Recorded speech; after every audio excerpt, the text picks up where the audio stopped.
आणखी एक मोठी अपडेट या सगळ्या प्रकरणासंदर्भात अखेर माणिकराव कोकाटेंनी राजीनामा दिलाय। मुख्यमंत्री देवेंद्र फडणवीसांकडे त्यांनी आपला राजीनामा सोपवलाय। सदनिका घोटाळा माणिकराव कोकाटेंना भोवल्याचं पाहायला मिळतंय। नाशिक सत्र न्यायालयानंही कोकाटेंना 2 वर्षांची शिक्षा ठोठावली। कोकाटेंवर आता अटकेची टांगती तलवार। नाशिक पोलीस आज मुंबईला येण्याची शक्यता ही वर्तवण्यात येते।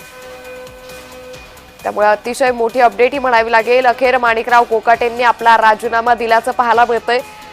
तर मुख्यमंत्री देवेंद्र फडणवीसांकडे माणिकराव कोकाटे यांनी आपला राजीनामा सोपवलाय। या संदर्भात पुन्हा एकदा जाऊयात, आमचे प्रतिनिधी किरण गोटूर आपल्यासोबत जोडलेले आहेत। किरण, आपण पाहतोय की अखेर आता माणिकराव कोकाटेंनी आपला राजीनामा दिलेला आहे। मुख्यमंत्री देवेंद्र फडणवीसांकडे हा राजीनामा देण्यात आलाय। त्यामुळे या सगळ्या प्रकरणात अनेक घडामोडींना वेग आल्याचं पाहायला मिळतंय। अंकिता, काल खरं तर माणिकराव कोकाटे यांचे खाते काढून घेण्यात आलेले होते आणि आज अखेर माणिकराव कोकाटे यांनी राजीनामा दिलेला आहे अशा पद्धतीचं माहिती मिळते।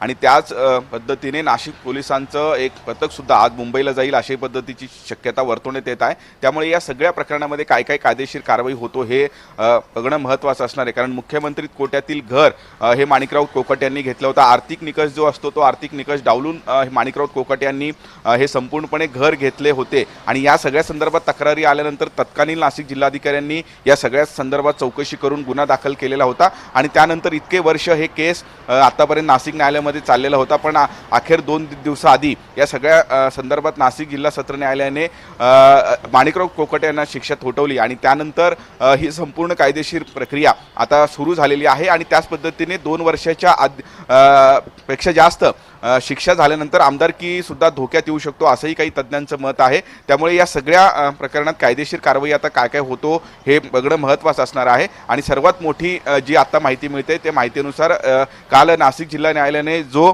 अटक वॉरंट जारी केलेला होता जी कॉपी आता नाशिक पोलिसांना मिळालेली आहे। त्यामुळे एक पथक आज मुंबईला जाईल आणि संपूर्णपणे कायदेशीर कारवाई करेल अशा पद्धतीचं माहिती मिळते। त्यामुळे या सगळ्या संदर्भात काय काय घडामोडी आगामी काळात घडतात हे बघणं महत्त्वाचं असेल। निश्चित, त्यामुळे या संदर्भातले अपडेट आम्ही तुमच्याकडून घेत राहू। तुर्तास खूप धन्यवाद आपण दिलेल्या सविस्तर माहितीसाठी।